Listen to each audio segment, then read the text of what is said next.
What is economics?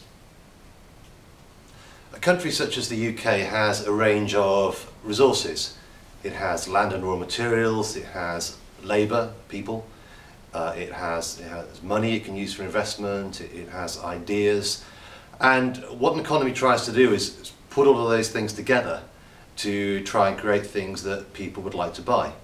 So for example, if you think of the process of driving a car, you need to work out the best way of getting oil out of the ground, of turning it into petrol.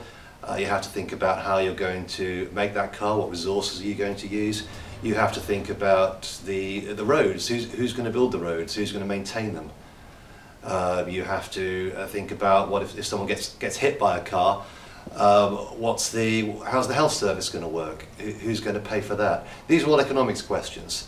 If people no longer want cars and people get laid off and there's unemployment in the car industry, how you deal with that, again, that's an economic question. And so economics covers most of the things, well, pretty much all of the things in your life. Now, the key fundamental economic question is something I've got up here, which is the idea of scarce resources and unlimited wants. So it's this idea that resources are scarce, but as human beings, we want as many things as we can get. So for example, in your own life, you may want a new car, you may want a new mobile phone, you may want a new house. But your scarce resources are perhaps mainly a lack of money to be able to buy all of the things you'd like to have.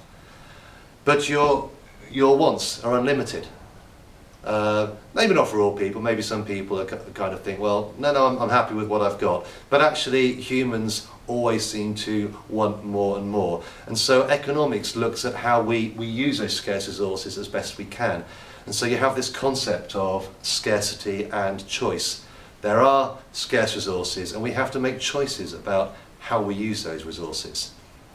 And so that brings us on to the concept of opportunity cost. Now, opportunity cost, you have an opportunity cost right now, and that is you're watching this video, but there are other things you could be doing. So it's what you're giving up to do the thing you're doing at the moment. Or if you buy a chocolate bar, it's what you could have done with that money instead of buying that chocolate bar. You maybe could have saved it and put it towards some new clothes or a holiday or an education or something similar. So there's always an alternative, and so in economics you have to think about, if I'm using my resources for this, what am I having to give up in order to use those resources? And it's a very important concept in economics.